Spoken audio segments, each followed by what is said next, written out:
जो आपका aggressive posturing है इसका कुछ नुकसान भी हो सकता है। एक पूरी सुप्रीम कोर्ट का वजूद जो है वो ख़तरे में है इस वक्त। पार्लियामेंट का वजूद भी ख़तरे में है। पार्लियामेंट का वजूद भी खतरे में है।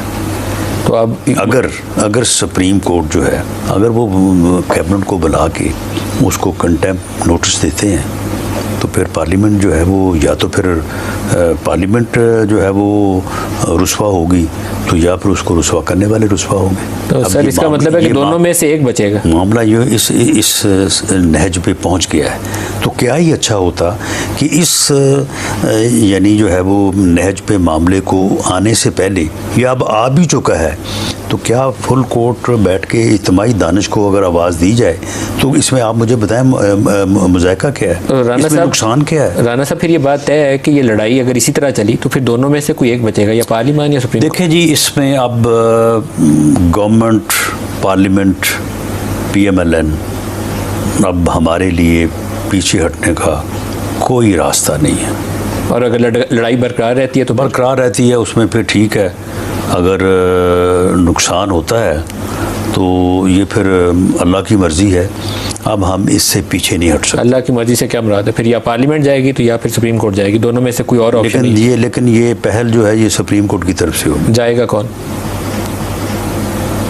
ये फिर कोई भी जा सकता है, सुप्रीम कोर्ट भी जा सकती है और आप भी जा सकते हैं। लेकिन ये वार जो है ये सुप्रीम कोर्ट की तरफ से होगा। तो आप जो अभी वार की कोशिश कर रहे हैं, नोटिस जो है वो सुप्रीम कोर्ट जारी करेगा। तो करेंगे वो कोई फैसला जो है वो सुप्रीम कोर्ट की तरफ से होगा। यहाँ इस्लामाबाद में वो फैसला जो है या वो इम्प्लीमेंट हो जाएगा तो पार्लियामेंट जो है वो या गवर्नमेंट का नुकसान होगा, और अगर वो इम्प्लीमेंट ना हुआ तो फिर सजाद अली शाह की तर्ज के ऊपर फिर जाओ उनको घर जाना पड़ेगा। आपको लगता है कि वो सजाद अली शाह वाला 97 का मॉडल अभी दोहराया जा सकता है? बहरहाल जब किसी का वजूद जो है वो ख़त्म होने पे आए तो हर कोई कोशिश तो करता है कि उसका वजूद बरकरार है।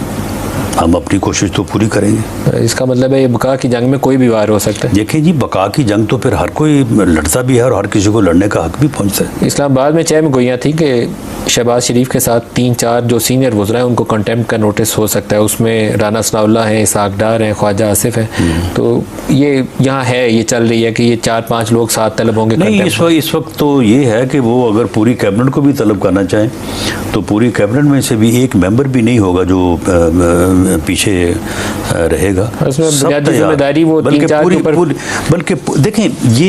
देखें कोई अपना जो है ना वो हादसा जो है ना कोई भी जो है वो फिल फॉर नहीं होता, उसके पीछे वजूहात पता नहीं कब से हो रही होती हैं।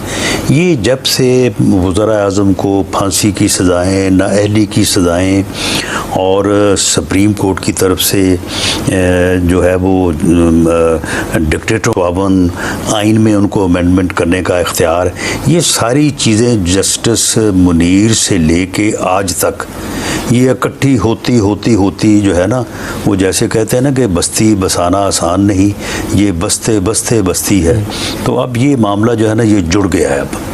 अब इसमें पार्लियामेंट जो है वो अब इस नहज पे ये मामला आ गया है कि या तो यहाँ पे कोई रास्ता निकलेगा, और अगर रास्ता निकलेगा तो वो विन विन पोजीशन होगी दोनों साइड्स के लिए और इस मुल्क के लिए भी।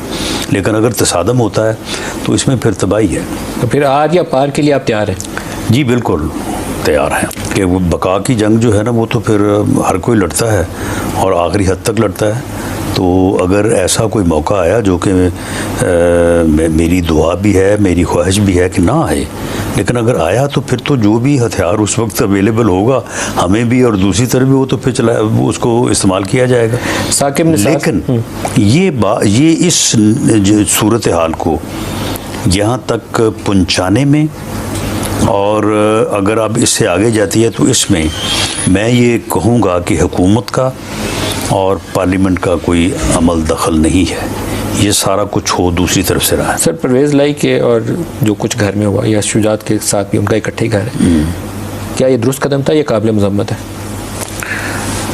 देखें मैं इस इक़दाम के दोनों पहलू जो हैं मैं उनको समझता हूँ कि ये गलत है। मैं इन दोनों पहलुओं को किसी तौर पे ऊपर एक सियासी कारकुन के तौर पे इंडोर्स नहीं कर सकता। हुआ कैसे? नंबर 1, चौधरी परवेज़ इलाही को ऐसा नहीं करना चाहिए था। वो भाई तुम इतने बड़े लीडर हो, तुम 2 दफ़ा या 3 दफ़ा तुम चीफ मिनिस्टर रहे हो, अगर ये चले गए हैं वारंट लेके तो तुम्हारा क्या जाता है? तुम्हारी सियासत में भी जो है वो तुम्हें फ़ायदा पहुंचता हो, चौथे दिन 5वें दिन 6ठे दिन तुम बेल पे आ जाते। यानी इस तरह से चोरों की तरह छुप कमरों के अंदर जा घुसना और आगे से आगे किसी तरफ से दीवार बनाना या किसी जगह पे छुप के बैठ जाना, ये मैं समझता हूँ कि उसके लिए भी इंतहाई नामुनासिब। और ये जो उसके उनकी दीवारें फैलागी गई, जिस तरह से उसके गेट को जो है वो बुलडोज किया गया, मैं समझता हूँ ये भी गलत था। काबिल मज़म्मत है सर। जी बिल्कुल। सर ये जो 4 दीवारी है और घर की ख़वातीन है, इसका अगर आप तकद्दुस नहीं बरकरार रखेंगे ना तो कल आपके घरों के साथ मैं समझता हूँ कि इसका तकद्दुस है वो बाई आल मीज़ जो है वो बरकरार रखा जाना चाहिए और रखा जाना चाहिए था, ये था। और मुझे इस बात के ऊपर अफसोस है। और आज भी मैं समझता हूँ क्या इमरान खान को सिक्योरिटी खदशात है? जी हैं। और इस वक्त तो बहुत ज़्यादा है। तो फिर आप 150 FIR दर्ज करा के उसकी रोज़ाना जो परेड करवा रहे हैं उससे करने से बाज आ जाए? नहीं, तो वो ना 150 FIR की वजह से उसको सिक्योरिटी थ्रेट है, उसकी अपनी हरकतों की वजह से सिक्योरिटी थ्रेट है और वो बाज नहीं आता। कहाँ से सिक्योरिटी थ्रेट? मैं समझता हूँ कि मैं तो उस दिन से, क्योंकि खुदा ना खास्ता जो है वो अगर कोई ऐसा वाक़या होता तो उसने तो हमारे ऊपर तो उसने पहले ही FIR कटवाई हुई है ना, यानी कत्ल होने से पहले उसने अपने कत्ल की FIR कटवाई हुई है। लेकिन मैं सीरियसली जो है वो इस बात के ऊपर फ़िक्रमंद हूँ कि ऐसा, क्योंकि हमें अपने लोगों के जहनों का या उनकी सोच का पता है ना, मैं समझता हूँ कि इसे बहुत एहतियात करनी चाहिए।